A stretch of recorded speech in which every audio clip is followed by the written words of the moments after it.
नमो अरिहन्ताणं नमो सिद्धाणं नमो आयर्याणं नमो वज्रायाणं नमो लोये सवसाहुणम् सतीर्थवीर प्रभु का जग में प्रवर्ते निज तत्व बोध पाकर सब लोक हर्षे दुर्भावना न आवे मन में कदापि निर्विघ्न निरविकारी आराधना प्रवर्ते। पाद समवाय विषय पर हमारी चर्चा चल रही है। बहुत ही सुंदर अद्भुत ये सिद्धांत है। इस सिद्धांत को समझने पर बहुत ही निर्भरता होती है और इस सिद्धांत के अंदर अपन ने स्वभाव समवाय की चर्चा प्रारंभ की थी। उस स्वभाव समवाय को हम समझाए उससे पूर्व समवाय की जो परिभाषा हमने आपको बताई थी, पुनः एक बार उस परिभाषा को हम दोहराते हैं। आपके सामने दिख रही होगी। एक दूसरे के बिना न रहने वाले पदार्थों का एक रूप से मिलने का नाम समवाय है। सभी को परिभाषा याद हो गई होगी। हम रोज इसलिए दोहराते कि आपको ये याद हो जाए एटलीस्ट कि समवाय किसे कहते हैं, कि एक दूसरे के बिना नहीं रहते और जब भी ये कार्य होता है तो एक साथ ही रहते हैं, अर्थात एक रूप से मिलकर वो कार्य हो जाता है। इसी का नाम समवाय है। समवाय के नाम स्वभाव समवाय, पुरुषार्थ, काललब्धि, भवितव्य अर्थात नियति और निमित्त, इस प्रकार ये 5 समवाय है। अभी अपन सबसे पहले परिभाषा देखते हैं और कल जहां पर विषय छोड़ा था उस विषय पर आगे अपन चर्चा करेंगे। यहाँ पर आपके सामने ये परिभाषा दिख रही है स्वभाव समवाय की, जो अनेकों ग्रंथों के अंदर आती है और कुछ कुछ परिभाषाएं हमने आपके सामने यहाँ पर रखी है जिससे आप लोग उसे नोट भी कर सकते हैं। सबसे पहली परिभाषा आपको यहाँ पर दिख रही होगी, वस्तु की सहज शक्ति। क्या कह रहे हैं? वस्तु की सहज शक्ति का नाम है स्वभाव। समवाय है ना, तो वस्तु की सहज शक्ति का नाम है यहाँ पर स्वभाव। तो ये चिदविलास नाम का एक ग्रंथ है, उस चिदविलास ग्रंथ के अंदर ये परिभाषा आई है, वस्तु की सहज शक्ति। वस्तु की सहज शक्ति मतलब उसकी जो इनबिल्ट जो पावर है कह सकते हैं अपन, या इनबिल्ट जो उसकी शक्ति है उसको कहते हैं सहज। माने किसी और से उसको कुछ चाहिए नहीं, अपने से ही पहले से परिपूर्ण है। तो वस्तु की सहज शक्ति, हालांकि इसके लिए दृष्टांत देने की जरूरत नहीं है क्योंकि हमने पूर्व में जितने भी दृष्टांत स्वभाव को समझाने के लिए किए हैं कि प्रकृति की जितनी भी वस्तुएं है उसका अपना अपना स्वभाव होता है। ये तो हम आपको परिभाषा बता रहे हैं जिससे आपको और सरल हो जाए। पहले हमने स्वभाव बताया, जैसे नींबू, शक्कर, नमक, ये सब चीजों का अपना अपना सहज स्वभाव होता है। नमक का खारापन, शक्कर का मीठापन, नींबू का खट्टापन, ये वस्तु की सहज शक्ति। ऐसे आत्मा का सहज जानना देखना ये आत्मा का स्वभाव है। तो वस्तु की सहज शक्ति का नाम स्वभाव है। फिर समयसार जी की 71 नंबर की गाथा की टीका में ये परिभाषा आई है, स्वस्य भवनम स्वभाव। क्या कह रहे हैं? स्वस्य भवनम, कि वस्तु का जो सहज भवन है, स्वस्य अपना भवन, स्वस्य माने अपना भवन है, वो स्वभाव है। माने जो आत्मा है वो अपने भवन में रहता है और शरीर है वो अपने भवन में रहता है। दोनों एक साथ दिखाई देने पर भी वो अपनी अपनी पर उसकी जो रहने का क्षेत्र है वो भले ही एक दिखाई दे रहा है लेकिन दोनों के प्रदेश अलग अलग है। उद्गत का प्रदेश अलग है और जीव का प्रदेश अलग है और दोनों के अपने अपने स्वभाव भी अलग है। ये हो गई अपन ने समयसार जी की तरह उससे परिभाषा देखी। अब गुण पर्यायों की आत्मा ही स्वभाव है। प्रवचन सार जी 87 नंबर की तात्पर्य वृत्ति टीका में ये बात आई है, गुण पर्यायों की आत्मा।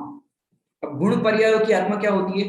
3 नाम आपने सुने होंगे, द्रव्य, गुण और पर्याय। कि जब भी पर्याय की बात आएगी तो पर्याय किसके आधार से रहती? द्रव्य और गुण के आधार से।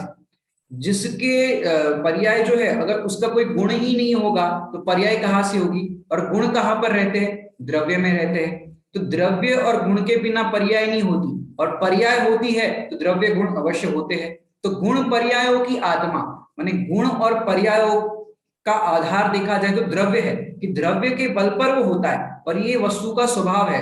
यहाँ पर बताया पर्यायों, गुण पर्यायों की आत्मा ही स्वभाव है।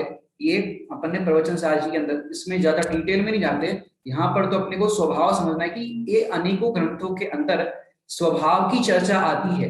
द्रव्य गुण पर्याय का जो स्ट्रक्चर है ये पूरा स्वभाव को समझाता है कि आत्मा है तो आत्मा द्रव्य कौन सा है, जीव द्रव्य, उसके अंदर अनंत गुण है, ये उसके अनंत गुण है, इसकी क्वालिटी है, और अनंत गुणों की पर्याय, हर एक गुण की एक एक पर्याय आप गिन लो तो अनंत गुणों की अनंत पर्याय है। तो ये वस्तु का स्वभाव है और वो हर समय पर्याय बदलती रहती है, और जो गुण है उस गुण के अनुसार उसकी पर्याय होती है। तो पर्यायों की आत्मा, गुण पर्यायों की आत्मा ही स्वभाव है, कि जो पर्याय और गुण का आधार है, मतलब जिसके आधार से वो गुण और पर्याय है वो द्रव्य है, तो उसके आधार से होता है, तो ये स्वभाव है, ये वस्तु का स्वभाव है। आप लोग अपनी कैमरा भी ऑन कर सकते हैं। अब अपन अगला बिंदु देखते हैं इसके अंदर, जो अपन ने कल छोड़ा था उसी पे चर्चा करेंगे अपन सबसे पहले। हाँ जी, पहला बिंदु यहाँ पर देखिए स्वशक्ति, ये कल अपन ने प्रारंभ किया था, फिर से अपन इसको आगे दोहरा करके देखते हैं। बहुत ही सुंदर ये प्रकरण है स्वशक्ति। तो स्वशक्ति का मतलब क्या है कि जैसे अपन दृष्टांत के रूप में देखें तो एक हीरे को दूसरे हीरे को कुछ, माने एक हीरा है उसे दूसरे हीरे को कुछ देने की जरूरत नहीं। जैसे आपके डायमंड रखे हो, बहुत सारे डायमंड रखे हो, उसमें एक हीरा रखा है, उसके बगल में दूसरा हीरा है, तो हीरे के दृष्टांत से तो हम ऐसे ही समझा रहे हैं रैंडमली। तो एक हीरे को प्रकाशित करने के लिए तो दूसरे हीरे की जरूरत नहीं पड़ती। ऐसे शक्कर रखी है, बोरे में शक्कर रखी है, तो एक शक्कर को मीठा करने के लिए दूसरे शक्कर की आवश्यकता नहीं पड़ती कि भाई तुम मुझे थोड़ी सी मिठास दे दो। क्यों? वस्तु की अपनी स्वशक्ति होती है, उसे मिठास या जो भी उसके गुण की क्वालिटी होती है उसके लिए दूसरे का आश्रय करना नहीं पड़ता। ऐसे मेरी स्वशक्ति क्या है, मेरी स्वशक्ति कि मेरी स्वशक्ति ये है कि मैं पहले से ही परिपूर्ण हूं, सुख स्वभावी हूं। जब सुख स्वभावी हूं तो सुख के लिए किसकी ओर देखना पड़ेगा, बताओ? सुख के लिए किसकी ओर देखना पड़ेगा? पहले से ही सुख स्वभावी हूं तो किसी और को की तरफ देखने की जरूरत नहीं पड़ेगी। क्यों नहीं पड़ेगी? कि भाई पहले से ही सुख हूं ना, मेरे में सुख नाम की शक्ति है, दुख नाम की शक्ति नहीं है। हालांकि वैभाविक शक्तियों को भी इस तरह से लिया जाता है, लेकिन मेरी शक्ति क्या है कि सुख नाम की शक्ति है, तो ये मेरी स्वशक्ति है। जैसे सुखी होने के लिए हमको भगवान की तरफ भी देखने की जरूरत नहीं पड़ती। सुना होगा आपने भगवान की तरफ, मतलब कि मेरा सुख मेरे आश्रय से प्रकट होगा, भगवान भी चाहे तो मुझे नहीं दे सकते। क्यों? मेरा सुख मेरे आश्रय से होता है। जब मेरा सुख मेरे आश्रय से होता है तो मुझे पर की ओर देखने की जरूरत नहीं पड़ेगी, ये मेरी स्वशक्ति है। हालांकि कल रोज हम 3:30 बजे क्लास लेते हैं, लेकिन आज अरहम पाठशाला है, किसी का मैसेज आया था इसलिए हमने 2:30 बजे ही मैसेज कर दिया कि क्लास है आज, इसलिए कुछ लोग धीरे धीरे ज्वाइन कर रहे हैं जैसे जैसे मैसेज पढ़ते हैं। लेकिन कल जो अपने पॉइंट पढ़ा था उसी को अपन आगे दोहराते हैं। स्वशक्ति समझ में आई कि मेरी जो स्वशक्ति है, स्वशक्ति मतलब कि अपने से है, किसी और से सुख के लिए हमें किसी और की ओर देखने की जरूरत नहीं पड़ेगी, भगवान की तरफ भी देखने की जरूरत नहीं पड़ेगी, अपनी स्वशक्ति। फिर दूसरा बिंदु है इसके अंदर त्रिकाली उपादान कारण। निमित्त उपादान में नाम सुना होगा, उपादान कारण, त्रिकाली उपादान कारण। तो जितनी भी वस्तुएं हैं जगत में, बार बार अपन को दोहराने के लिए दृष्टांत तो उतनी ही अपन दोहरा सकते हैं, शक्कर, नमक, नींबू, जितने भी जगत में पदार्थ है, आपको जो पसंद हो आप कह सकते हो, उसकी अपनी अपनी, इमली, इमली का जो खटास स्वभाव है, क्योंकि रस भी 6 ही है, अब वो ज्यादा है नहीं, तो घूम फिर के दृष्टांत उतने पे ही आ जाएंगे, क्योंकि खट्टा, मीठा, चरपरा, ये सब जितने भी वस्तु 6 रस कहे गए हैं तो उतना ही है, तो अपन उतनी ही एग्जाम्पल ले सकते हैं। लेकिन समझना यहाँ पर यह है त्रिकाली उपादान कारण, कि उसका जो उपादान है, उसकी जो क्वालिटी है वो त्रिकाल रहेगी, चाहे भूतकाल, वर्तमान काल या भविष्य काल, तीनों काल उसका स्वभाव एक जैसा रहेगा। इसका नाम है त्रिकाली और उपादान कारण, कि स्वयं से ही उसका उपादान है, माने स्वयं से ही उसका ऐसा स्वभाव है। तो ये अपने दूसरी विशेषता देखी स्वभाव की, त्रिकाली उपादान कारण। तीसरा बिंदु शुद्धाशुद्ध पर्यायों का आधार। क्या है यहाँ पर? शुद्धाशुद्ध पर्यायों का आधार। अब देखो शुद्धाशुद्ध पर्यायों का आधार क्या है, कि जैसे स्वभाव, और देखो एक होता है स्वभाव स्वभाव और एक होता है विभाव स्वभाव। क्या कहा? एक होता है स्वभाव स्वभाव और एक होता है विभाव स्वभाव। जीव में मोह राग द्वेष करने का और केवल ज्ञान करने का स्वभाव है। क्या कहा? जीव में अर्थात मेरे में मोह राग द्वेष करने का भी स्वभाव है और केवल ज्ञान प्राप्त करने का भी स्वभाव है। ये दोनों तो विरुद्ध बातें हो गई। मोह राग द्वेष है, ये भी विरुद्ध बात हो गई, और केवल ज्ञान हो रहा है, ये भी विरुद्ध बात हो गई। अब जो मोह राग द्वेष की जो चर्चा होती है कि जीव का वो स्वभाव है, ये स्वभाव नहीं है, ये उसका विभाव स्वभाव है। क्या कहा? मोह राग द्वेष करना ये जीव का स्वभाव नहीं, ये उसका विभाव स्वभाव है। क्यों? मोह राग द्वेष अगर जीव का स्वभाव हो जाए तो केवल ज्ञानी परमात्मा, जो अभी अनंत परमात्मा है, सिद्ध परमात्मा है, उनको भी मोह राग द्वेष का प्रसंग आएगा। इसलिए ये विभाव स्वभाव है, विभाव है, ये भी एक स्वभाव है। मोह राग द्वेष होना ये भी एक स्वभाव है, लेकिन ये विभाव स्वभाव है। और ये विभाव स्वभाव है जब तक संसार अवस्था है, अर्थात अनंत अवस्था के नीचे, माने 12वें गुणस्थान के नीचे के गुणस्थान तक, 12वें गुणस्थान में जो मोह है, चारित्र मोह, उसका भी अभाव हो जाता है। उसके बाद कोई मोह राग द्वेष के परिणाम नहीं रहते। तो ये विभाव स्वभाव है, वो निचली भूमिका में रहता है। फिर आप जो कहोगे कि भी मोह राग द्वेष करने का आत्मा का स्वभाव है और केवल ज्ञान करना भी आत्मा का स्वभाव है, कि हाँ, यदि रागादि को जीव का कर्ता नहीं माने तो पर के द्वारा क्रिएशन मानना पड़े। क्या कहा? रागादि को पर का कर्ता नहीं माने तो पर के द्वारा क्रिएशन मानना पड़ेगा, क्योंकि रागादि जो होते हैं वो कैसे होते हैं? जीव की ही पर्याय में होते। 6 द्रव्य है, अब उसमें पुद्गल, धर्म, अधर्म, आकाश, काल, उसमें ये राग आदि के परिणाम नहीं होते। तो बचा कौन? जीव, जिसको कहते हैं मजबूरी का नाम महात्मा गांधी, और कोई नहीं है तो फिर बस जीव को पकड़ो। तो जीव के अंदर ये मोह राग द्वेष के परिणाम होते हैं। क्या कहा? जीव के अंदर ये मोह राग द्वेष के परिणाम होते हैं, लेकिन ये जीव का स्वभाव नहीं है, ये उसका विभाव स्वभाव है। क्यों? देखो, आत्मा में 2 तरह की शक्ति होती है। 47 शक्ति अगर आपने पढ़ी हो, नाम भी एटलीस्ट पढ़ा हो, तो उसमें एक नाम आता है 21 नंबर की शक्ति है अकर्तृत्व शक्ति, और लगभग 42 नंबर की शक्ति है कर्तु शक्ति। आत्मा में कर्तु शक्ति भी है और अकर्तृत्व शक्ति भी है। अब अकर्तृत्व शक्ति का क्या काम है? कि आत्मा में मोह राग द्वेष उत्पन्न होते हैं, लेकिन आत्मा उसका अकर्ता है।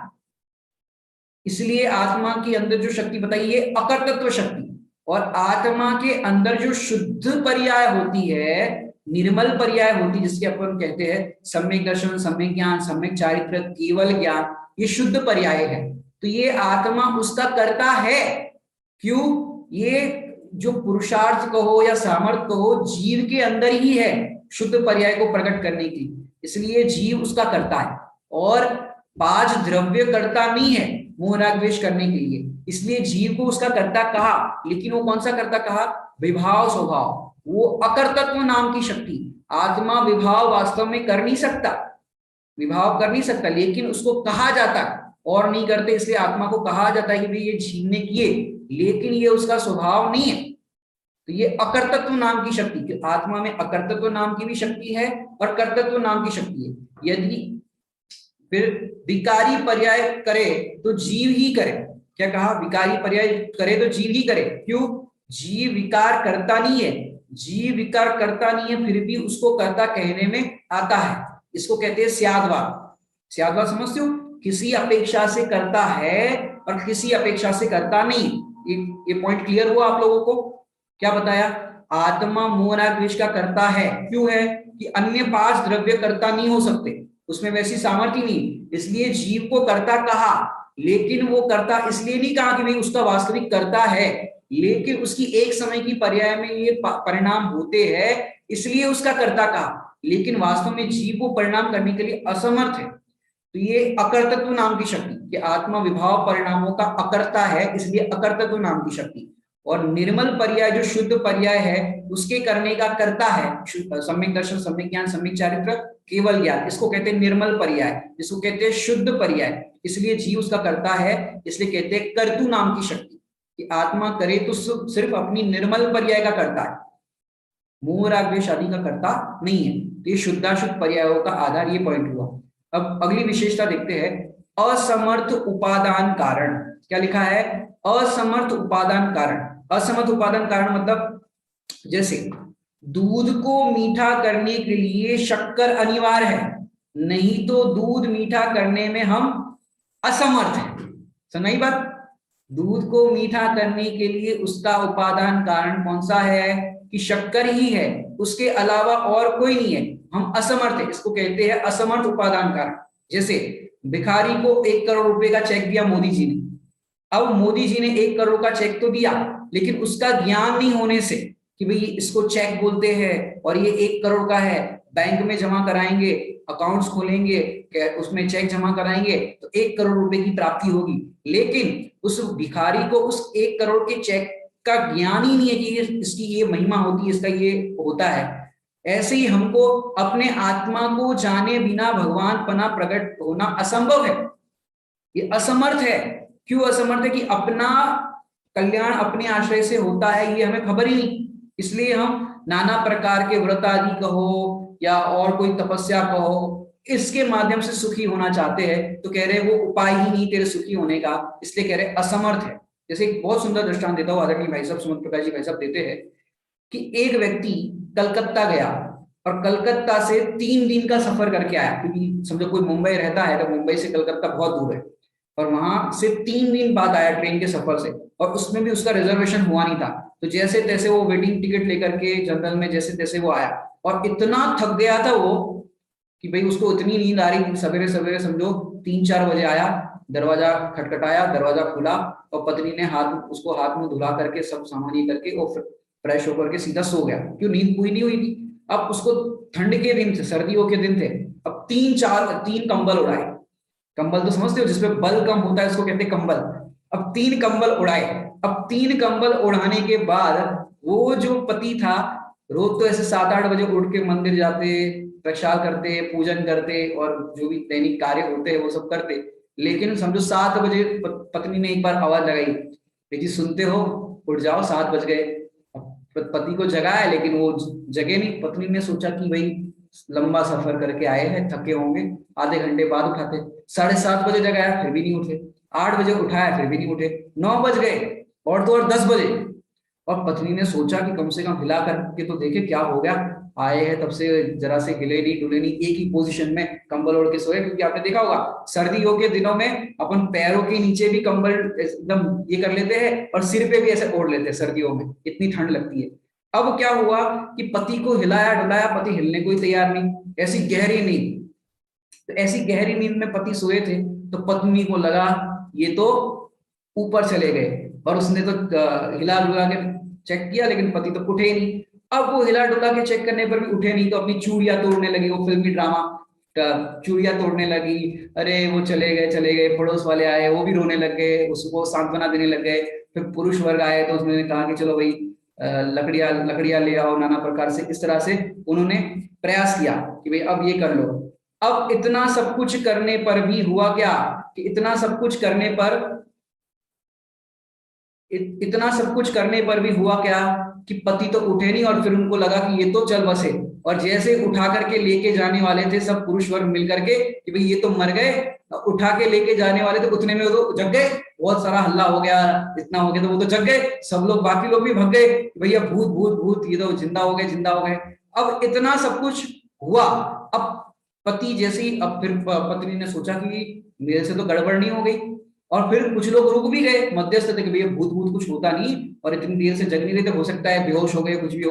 अब कुछ लोग रुक गए, तो पत्नी ने चूड़ियां तोड़ दी, सिंदूर मिटा दिया और सब चेष्टाएं करी। अब बताओ वो पत्नी जो है सुहागन है कि विधवा है, बताओ, पत्नी जो है वो सुहागन है कि विधवा है। अब आप कहोगे कि भाई वो तो मर गया है, विधवा हो गई पत्नी तो, अब उसको सुहागन बनाने के लिए क्या करना पड़ेगा पत्नी को, सुहागन बनाने के लिए पत्नी को करना क्या पड़ेगा कि सुहागन बनाने के लिए फिर से क्या करना पड़ेगा उसको कि भाई वो सुहागन तो है ही, उसने माना था कि मेरे पति मर गए और मैं विधवा हो गई, क्या कहा उसने, ऐसा माना था, क्यों, क्योंकि अब उसको सुहागन बने, क्यों, पति मर गए, अब उस पत्नी को सुहागन बनाने में समर्थ है कि असमर्थ है, बताओ, सुहागन बनाने में समर्थ है कि असमर्थ है। ऐसे भगवान आत्मा जो द्रव्य कर्म भाव कर्म नौ कर्म से भिन्न है, और यहाँ पर वो पत्नी को मिसअंडरस्टैंडिंग क्यों हुई, उसने जो 3 कंबल ओढ़े थे ना, 3 कंबल, वो 3 कंबल का जो पोर्शन था ओढ़ा हुआ, द्रव्य कर्म, भाव कर्म, नौ कर्म, ये 3 कंबल उठा करके नहीं देखे। एक तो दृष्टांत में 3 कंबल उठा करके देखती और उसकी सांस वगैरह चेक करती। सांस मतलब उसकी सांस चेक नहीं करती, वो उसकी जो ब्रेथिंग होती है उसको चेक करती। तो वो जब चेक करते पता चलता कि जिंदा है कि नहीं मरा, वो ओढ़े ओढ़े ही फिर उसको लेके जाने लगे तो कैसे पता चलेगा। ऐसे ही हम भगवान आत्मा है, तो हमने अपने आप को ये द्रव्य कर्म, भाव कर्म, नौ कर्म की चादर उठा करके देखा ही नहीं कभी कि मैं उससे भिन्न हूं। 3 चादर उठा करके, कंबल उठा करके देखा ही नहीं कि मैं कैसा हूं। तो ऐसे ही आत्मा जो है, मन आत्मा में सुख नाम का गुण है। यदि सुख करने में समर्थ है तो खुद का ही आत्मा है, और बाकी सब कारण जो सुखी होने के नाम पर हम करते हैं वो सारे कारण असमर्थ है। इसको कहते हैं असमर्थ उपादान कारण। क्यों? अभवी जीव का मोक्ष कभी नहीं होगा, ये आपने सुना होगा। अभव्य में सुख नाम का गुण तो है लेकिन उसमें सुख नहीं होगा। क्या कहा? अभव्य जीव में सुख नाम का गुण तो है लेकिन अभी उसकी ऐसी योग्यता है कि उसको सुख कभी नहीं होगा, वो अभव्य ही रहेगा। मैंने जो 5 समय की अपनी चर्चा चल रही ना, कारणों का समूह, कारण काय को कारण कहे ना, तो एक कार्य के होने में 5 कारण होती ही है। आखिरी में 5 कारण से कार्य होता नहीं है। मैंने एक कारण हो तो एक कारण से कार्य हो जाए ऐसा नहीं है। जब भी कार्य होगा तो ये 5 कारण मिलेंगे ही मिलेंगे, इसके मिलने पर ही कार्य होगा। तो अपने को कारण है वो 5 कारण मिलाने नहीं है। एक 5 कारण तो मिले मिलाए है, अपन को तो अपने को ज्ञाता दृष्टा रहना है और सहज ही सब मिलेंगे। निमित्त भी मिले मिलेंगे, योग्य ही हो, सब कार्य होगा। अब देखो, ये हो गया असमर्थ उपादान कारण, माने हम पर का कार्य करने के लिए असमर्थ है। जिस वस्तु के लिए जो कारण चाहिए वो कारण से ही कार्य होगा और वही समर्थ है, बाकी सब असमर्थ है। आगे का बिंदु देखते हैं, निरपेक्षता। निरपेक्षता का हमने कल अर्थ किया भी था कि किसी भी प्रकार की पर से अपेक्षा नहीं होना, इसका नाम है निरपेक्षता। माने अपने को परिपूर्ण देखने पर निरपेक्षता प्रकट होती है और पर से किसी भी प्रकार की अपेक्षा नहीं रहती। अपेक्षा क्यों नहीं रहती? कि जीव स्वभाव से ही निरपेक्ष है। अब ये आपको देखने के लिए, या अब दृष्टांत में ले रहे हैं, आंख से देख नहीं सकते, हम तो ज्ञान से ही जानते देखते हैं, लेकिन इस आंख को देखने के लिए इस आंख की जरूरत पड़ेगी। ये स्वतंत्र रूप से अपना काम कर रही है, ये स्वतंत्र रूप से काम कर रही है। ये आंख खराब हो जाए तो पड़ोस वाली ये आंख मदद करेगी कि नहीं करेगी कि चलो हम तुम्हें मदद कर देते आज। ऐसे एक आंख दूसरे आंख को मदद नहीं कर सकती, एक कान दूसरे कान को मदद नहीं कर सकता। ऐसे ये सारे बॉडी पार्ट से वो स्वतंत्र है। जब इसकी स्वतंत्रता हमको समझ में आती है, वैसे ही जीव का जो कार्य है वो जीव करता है, पुद्गल का काम पुद्गल करता है। तो पुद्गल के कार्य से जीव सुखी नहीं हो सकता। पुद्गल से आज तक एक भी जीव सुखी नहीं हुआ। क्यों?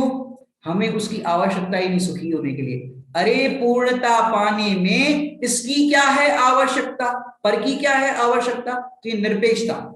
ये 5 पॉइंट हो गए। अब छठा पॉइंट, स्यात अवक्तव्य। स्यात माने किसी अपेक्षा से, और अवक्तव्य ये सप्तम अंक के विषय में आएगा, जो हमने आपसे कहा था अगली कक्षा पर सप्तम अंक की लगाएंगे। तो इसका एक बिंदु तो यहां पर ही आपके सामने है, स्यात अवक्तव्य। स्यात माने किसी अपेक्षा से, और अ माने नहीं, और वक्तव्य माने कहना। कहते हैं ना अपन, अभी भैया इनका वक्तव्य होगा, वक्तृत्व वक्तृत्व स्पर्धा होती है, वो बोलने की कला, उस पर स्पर्धा होती है, कंपटीशन होता है। तो अवक्तव्य का अर्थ होता है स्यात, माने किसी अपेक्षा से। स्यात माने किसी अपेक्षा से, अवक्तव्य कि किसी अपेक्षा से कहा जाए तो स्वभाव जो है वो पूरा कहा नहीं जा सकता। मैंने शक्कर है, ये देखो शक्कर बार बार आ रही है लेकिन कोई बात नहीं, अब मैं आपको थोड़ा सा उसको चेंज करके समझाता हूं कि किस प्रकार से। कि जैसे देखिए, स्यात अवक्तव्य जो यहाँ पर शब्द दिया है वो स्यात अवक्तव्य। देखो अब मैं आपसे प्रश्न पूछता हूँ, केला कैसा होता है? केला, केला बनाना, बनाना कैसा होता है? तो आप कहोगे मीठा। गन्ना कैसा होता है? तो आप कहोगे मीठा। एप्पल कैसा होता है? कि मीठा। शक्कर कैसी होती है? मीठी। गुड़ कैसा होता है? मीठा। सब मीठे है कि नहीं? अब आप लोगों में से कोई बता सकता है कि गन्ना और शक्कर या गुड़, मैंने ये जो 5-6 चीजें बताई उसमें से मीठा कैसा होता है? कोई बता सकता है कौन सा मीठा कैसा होता है? उस पर आप थोड़ा सा बोल सकते हो 2-5 मिनट। शक्कर मीठी होती तो कैसी मीठी होती है? गन्ना मीठा होता है तो कैसा मीठा होता है? कैसे बताओगे आप? बता सकते हो कोई? आप कम से कम अपने एक्सप्रेशन से तो बताओ, बता सकते हो? कि गन्ना कैसा मीठा, एप्पल कैसा मीठा, कि भाई उसको बता नहीं सकते। क्यों नहीं बता सकते? अवक्तव्य। स्याद में थोड़ा सा बता सकते हैं, ये शक्कर मीठी है, ये रसगुल्ले जैसी है, गन्ना इस तरह का है, थोड़ा सा आप कह सकते। तो स्याद में जितना आप कह रहे हो उतना तो वक्तव्य, और स्याद अवक्तव्य, किसी अपेक्षा से अवक्तव्य, अ माने नहीं और वक्तव्य किसी अपेक्षा से पूरा उसका स्वभाव नहीं बता सकते। क्या कहा? किसी अपेक्षा से उसका पूरा स्वभाव, उसका पूरा माने देखो, देखा जाए तो आपने सुना होगा कि आत्मा में जो अनंत गुण है, आत्मा का जो स्वभाव है, वो पूरा वर्णन नहीं किया जा सकता। पूरा मतलब मैं नहीं, आप नहीं, मुनिराज नहीं, जितने ग्रंथ लिखे हैं वो भी नहीं, केवली परमात्मा भी आत्मा का या किसी भी वस्तु का पूरा वर्णन नहीं कर सकते। क्यों? क्यों वर्णन नहीं कर सकते? कि वो अवक्तव्य है, कह नहीं सकते। वस्तु इतनी इन्फिनिट होती है, इतनी अनंत अनंत, उसके अंदर वो गुणों का सामर्थ्य कहो, गुणों की पर्याय, इतना इतना उसमें क्वालिटीज होती है कि वो पूरा बता नहीं सकते। इसलिए इसको कहते हैं स्यात् अवक्तव्य। क्या कहते हैं? स्यात् अवक्तव्य। जैसे मैं आपको बताऊं, माँ, अब जैसे बच्चे होते छोटे छोटे, तो मैं आप बच्चों से पूछता कि आपको मम्मी ज्यादा प्यार करती है या पापा ज्यादा प्यार करते हैं? यहाँ पे एक बच्ची दिख रही है छोटी सी, प्रशस्ति। बताओ आपको मम्मी ज्यादा प्यार करती है कि पापा ज्यादा प्यार करते हैं? कौन ज्यादा प्यार करता है?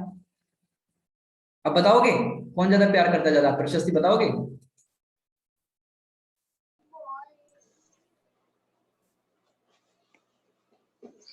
पापा। पापा ज्यादा प्यार करते हैं। अच्छा, ये छोटी सी बच्ची कह रही है पापा ज्यादा प्यार करते हैं।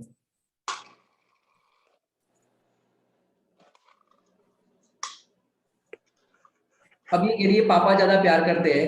अब पापा ज्यादा प्यार करते हैं ऐसा उसने कहा, अब मम्मी क्या कहेगी? अच्छा मैं प्यार नहीं करती। अब वो कहेगी नहीं मम्मी, अब मम्मी कहेगी तो वो कहेगी मम्मी प्यार प्यार ज्यादा करती है। अब सोचो, अब वो कह रही है कि पापा ज्यादा प्यार करते हैं या मम्मी ज्यादा प्यार करती है। अब माँ की ममता को या पापा के प्यार को बताओ, कैसे बताओगे? तो ये कहेगी कि पापा मेरे लिए चॉकलेट ला के देते हैं, पापा मेरे लिए खिलौने ला करके देते हैं। अब जितना बताएगी उतना वक्तव्य। और कितना प्यार करती है? कि बहुत। बहुत मतलब कितना? बहुत। तो ऐसा वो बच्ची बता रही बहुत। अब वो बहुत को बता सकते हो? हाँ बेटा बता सकते हो बहुत प्यार करते हैं। तो बहुत कैसे करते हैं? कि वो बहुत प्यार करते हैं उसको पूरा नहीं बता सकते। इसको कहते हैं अवक्तव्य। माने स्वभाव जो होता है माँ की ममता, ये भी एक स्वभाव है, माँ की ममता एक स्वभाव है, इसको भी पूरा नहीं बताया जा सकता। ये विशेषता है स्वभाव की कि उसको पूरा बता ही नहीं सकते। कोई भी चीज को आप पूरा नहीं बता सकते। जैसे आप कोई फिल्म देख करके आते हो, फिल्म देख करके आए, अब फिल्म कैसी है? कि बहुत अच्छी है। अरे बहुत अच्छी कैसी है? कि उसके अंदर गाने बहुत अच्छे हैं। और अच्छी कैसे है? कि उसमें एक्टिंग बहुत अच्छी है। और अच्छा क्या है उसमें? कि उसमें फाइट सीन बहुत अच्छे हैं। और अच्छा क्या है इसमें? अरे एक बार तुम देख के आ जाओ, हम और क्या बताया तुमको। तो इसको पूरा बता नहीं सकते, कितनी बताने की कोशिश करो। तो ये स्वभाव जो है स्यात् अवक्तव्य, कि जितना बता सकते उतना वक्तव्य, लेकिन किसी अपेक्षा से पूरा नहीं कहा जा सकता, इसको कहते हैं अवक्तव्य। ठीक है। अब अहेतुक। अहेतुक इतना जोरदार शब्द है, मैंने स्वभाव जो होता है वो अहेतुक होता है। क्या कहा? स्वभाव जो होता है वो अहेतुक, अ माने नहीं और हेतु, जिसका कोई हेतु नहीं है उसको कहते हैं अहेतुक। जिसका कोई हेतु नहीं है, कोई हेतु नहीं है कि हाँ, जिसका कोई हेतु नहीं है उसको कहते हैं अहेतुक। स्वभाव अहेतुक होता है। अब कोई कहे, जैसे मैं आपको एग्जांपल देता हूँ, बहुत सुंदर सुंदर दृष्टांत देता हूँ। अहेतुक, ये छोटी सी बच्ची को भी समझ में आ जाएगा अहेतुक मतलब क्या। अहेतुक क्या शब्द बोला? अहेतुक। अब सूरज जो है वो पूरब से ही क्यों उगता है? और सूरज है वो गर्म क्यों होता है? चंद्रमा जैसा ठंडा क्यों नहीं होता है? बताओ, कोई बताएगा? सूरज पूरब से ही क्यों उगता है और चंद्रमा जैसा ठंडा क्यों नहीं होता है, गर्म क्यों होता है? क्या बताओगे? बताओ, कोई बताएगा? क्यों? अहेतुक, उसका कोई हेतु नहीं है कि सूरज पूरब से क्यों उगता है। अग्नि गर्म क्यों होती है, ठंडी क्यों नहीं होती? अहेतुक। समझ रही बात? कि उसका कोई भी हेतु नहीं है। मैंने हमको लगता है कि भाई ये वस्तु ऐसी क्यों हुई। अब कोरोना 2020 में क्यों आया? अहेतुक। इसका कोई हेतु नहीं है कि नहीं नहीं नहीं नहीं, वो चाइना वालों ने यहाँ भेज दिया, चाइना वालों ने ऐसा किया। अहेतुक, किसी ने कुछ भी नहीं किया। जो कुछ भी होता है वो सारा परिणमन अहेतुक होता है। कैसा होता है? अहेतुक होता है। जब भी हमको ये लगता है कि भाई ये ऐसा क्यों हुआ, ज्ञानी की डिक्शनरी के अंदर ये शब्द नहीं होता, क्या ये नहीं होता कि भाई ऐसा क्यों हुआ, क्यों, वस्तु का परिणमन जितना भी जैसा भी हो रहा है वो स्वाभाविक परिणमन हो रहा है, यह अहेतुक। कोई, और अपन दुखी क्यों होते हैं, उसमें हेतु खोजने जाते हैं, इसलिए दुखी होते हैं। वस्तु का स्वभाव है वो है अहेतुक। क्या है, अहेतुक। माने हमको लगता ही नहीं है कि वस्तु का परिणमन ऐसा है। हमको सुखी होने के नाम पर लगता है कि भाई इसका, इस वस्तु से सुखी हो जाए, उस वस्तु से सुखी हो जाए, लेकिन उससे सुखी हो नहीं सकते। क्यों, उसमें सुखी नहीं, अहेतुक। ज्ञानियों के जीवन में नाना प्रकार के प्रसंग होते हैं। अब मैं आपको 3 बातों से अहेतुक समझाता हूं। द्रव्य है वो अहेतुक है, गुण है वो अहेतुक है, और पर्याय है वो भी अहेतुक है। 3 बात बताई, द्रव्य, गुण और पर्याय। जैसे पुद्गल का स्वभाव जानना देखना क्यों नहीं है, बताओ, पुद्गल का स्वभाव जानना देखना क्यों नहीं है, अहेतुक। और जीव का स्वभाव पुद्गल जैसा क्यों नहीं है, अहेतुक। कोई करना नहीं होता, कोई करता नहीं होता। चलो ठीक है, ये भी एक उत्तर है, लेकिन यहाँ पर अहेतुक मतलब इसका कोई हेतु नहीं। ये आचार्य देव ने बहुत अच्छा शब्द बताया है। अभी मेरा जो समय सारथी का 7:15 बजे शाम को बंद अधिकार चल रहा है, इसी चैनल पर, इसी आईडी पे आपको मिलेगा 7:15 बजे, वहां पर यही विषय मेरा चल रहा है। उसमें आचार्य देव ने लिखा है कि जीव का जो स्वभाव है वो सतरूप है, माने एग्जिस्टेंस है, उसकी सत्ता है, अहेतुक है, और ज्ञप्ति जिसकी क्रिया है, ज्ञप्ति मतलब जानना देखना, जानना, जानन जानन क्रिया ही जीव की क्रिया है। भोजन बनाना, भोजन करना, ये क्लास सुनना, ये सब करना, ये जीव की क्रिया नहीं है। जीव की तो मात्र जानन क्रिया ही है। वहां पर ये शब्द आया, क्या आया, अहेतुक। तो द्रव्य अहेतुक, कि विश्व में जितने भी द्रव्य है, और जाति अपेक्षा से 6 द्रव्य कहे, तो जीव का जानना देखना स्वभाव क्यों है, अहेतुक। पुद्गल का स्पर्श गंध वर्ण स्वभाव क्यों है, अहेतुक। धर्म द्रव्य ही गति हेतुत्व क्यों है, धर्म द्रव्य ही गति कराने में निमित्त क्यों होता है, अहेतुक। अधर्म द्रव्य स्थिति हेतुत्व, अहेतुक। आकाश द्रव्य ही जगह क्यों देता है, अहेतुक। काल द्रव्य ही परिणमन क्यों करता है, अहेतुक। ये अपन ने द्रव्य से अहेतुक देखा।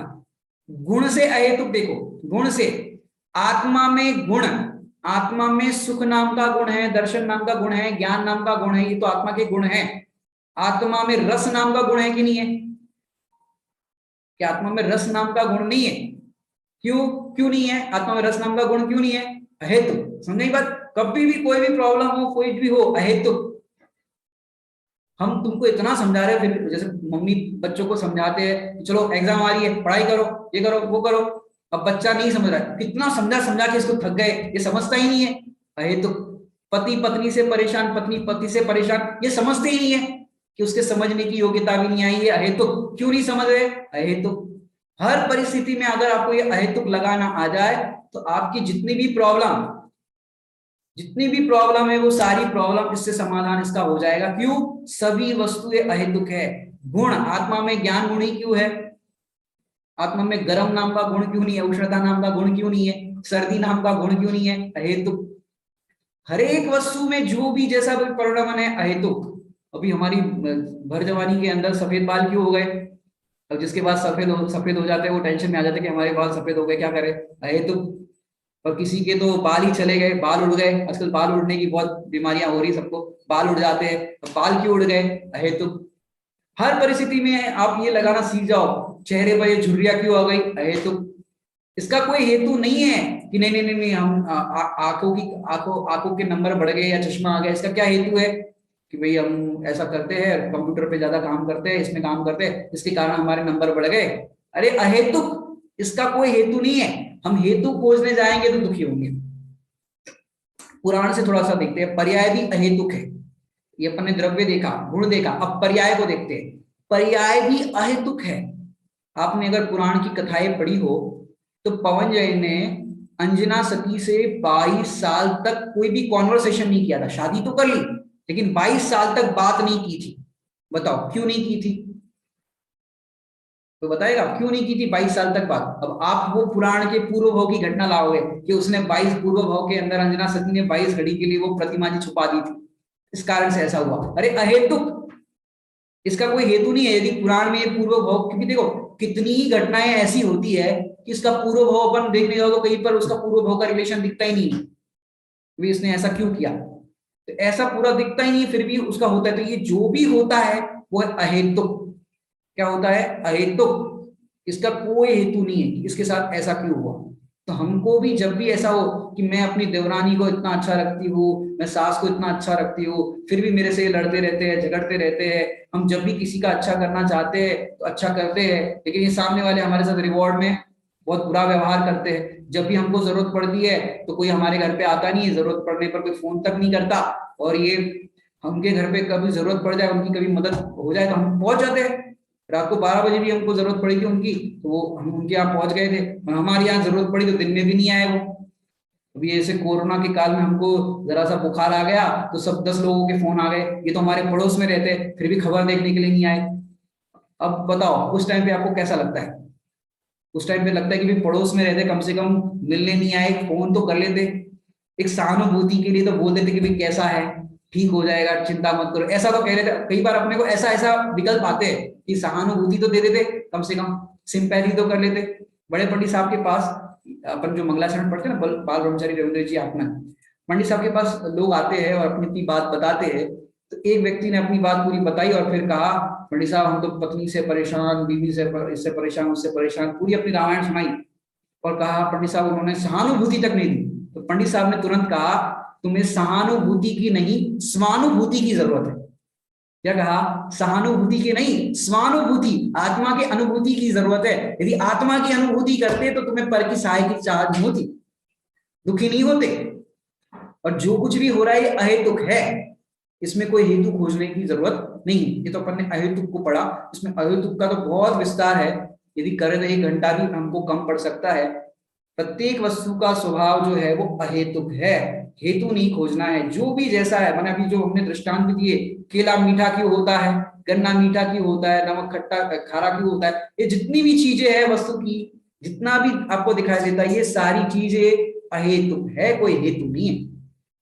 अब कोई कहे कि भाई इनको ज्यादा भूख लगती है, ज्यादा खाते हैं, और ये कम खाते हैं। अब कोई कम क्यों खाता है? अहेतुक। कोई ज्यादा क्यों खाता है? अहेतुक। अरे कोई हेतु नहीं है। अगर एक काम करो, कंपटीशन करते हो ना कि भाई ये ऐसा कर रहे हैं तो हम भी इतना करें, तो एक काम करो, कोई 10 रोटी खाता है तो तुम भी 10 रोटी खा के बताओ। और जो 2 रोटी खाता है उसको कहो कि भाई तुम 10 वाले को कहो 2 रोटी खाओ। कि भाई जिसका जिसका जैसा है, कोई हेतु नहीं है, हेतु मत खोजो। तो ये है अहेतु। अगला बिंदु है अलंग्यता। स्वभाव है वो अलंग्य है, इस स्वभाव का कोई भी उल्लंघन नहीं कर सकता, उसको लांग नहीं सकता। अलंग्य, अ माने नहीं, और लंग्यता, तो लंग्यता का अर्थ होता है उसको लांग नहीं सकते। स्वभाव है वो अलंग्य है, इसको कोई भी बदल नहीं सकता, कोई भी उसमें कुछ भी कर नहीं सकता। ये आपको अगर देखना हो तो समय सारजी के नीचे इसमें रेफरेंस भी दिया है, समय सारजी की 308 से 311 गाथा में बताया है, लांगा नहीं जा सकता। जैसे शक्कर, नमक, सोना, चांदी, ये जितने भी पदार्थ है, कोई भी पदार्थ ले लो, कल हमने दृष्टांत भी देखा था, 1 तोला सोना और 1000 तोला चांदी। 1000 तोला ज्यादा ज्यादा हो जाएगा शायद, चलो दृष्टांत में क्या प्रॉब्लम है। 1000 तोला चांदी और 1 तोला सोना, दोनों को मिलाया, बताओ एक दूसरे में हो जाएंगे? नहीं होंगे। ये है अलंग्यता, वस्तु अपने स्वभाव को नहीं छोड़ती। इसके लिए नियम सारजी में भी एक गाथा आई है बहुत सुंदर, आप लिखना चाहो तो लिख सकते हो, 97 नंबर की गाथा है। निज भाव को छोड़े नहीं, किंचित ग्रहे पर भाव नहीं। निज भाव को छोड़े नहीं, किंचित ग्रहे पर भाव नहीं। जाने व देखे मैं वही, ज्ञानी करे चिंतन यही। जाने व देखे मैं वही, ज्ञानी करे चिंतन यही। ज्ञानी ऐसा चिंतन करते हैं, मैं तो मात्र जानने देखने वाला हूं, मैं अपने स्वभाव को छोड़ता नहीं और पर को ग्रहण नहीं करता। पर को ग्रहण कर सकते हो कि नहीं कर सकते? कि नहीं कर सकते। ये अलंग शासन है, इसमें किसी भी प्रकार की, क्या कहते हैं ना, रिश्वतखोरी है, ऐसा कुछ चलता नहीं है कि भाई यहां से कुछ कर लो, वहां से कुछ कर लो। ये अलंग शासन है। माने एक जीव अनंत पुद्गल एक मेक होने पर भी अलंग्य, एक मेक नहीं होते। क्या कहा? एक मेक नहीं होते, अलंग्य। क्यों? मैं तो अपने प्रदेश में रहता हूं। कौन से प्रदेश में रहता हूं? मध्य प्रदेश में, उत्तर प्रदेश में, कौन से प्रदेश में रहता हूं? बताओ कौन से प्रदेश में रहता हूं मैं? आप लोग जानते हो मेरे को? नहीं जानते? कोई नहीं जानता? वैसे ही क्लास सुन रहे हो कि पंडित जी कौन से प्रदेश में रहते हैं, ये भी नहीं पता आप लोग को? कोई बताएगा कौन से प्रदेश में रहते हैं पंडित जी?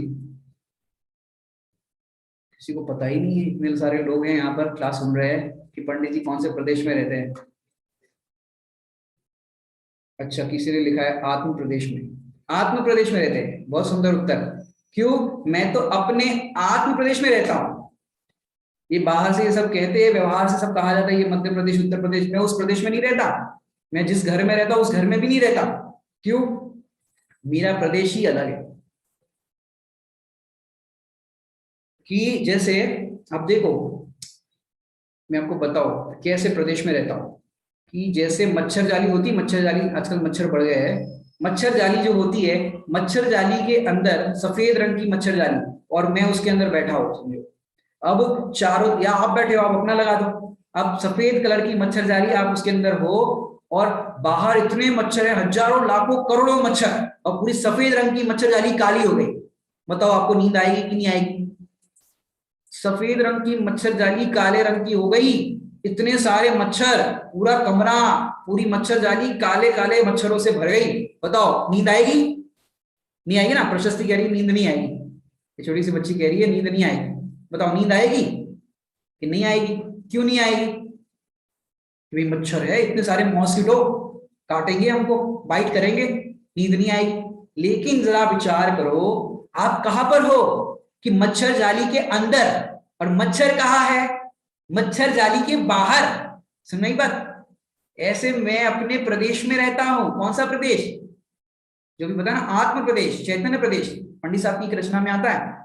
निज प्रदेशत्व रूपी किला है, जो कभी ना किसी से भिदा है। कर्म रागादि भी रहते बाहर, बैठ पाए कदापि न अंदर। अंतरंग में सदा विकारी, आज अद्भुत छवि निज निहारी। समझ में आया दृष्टांत आपको?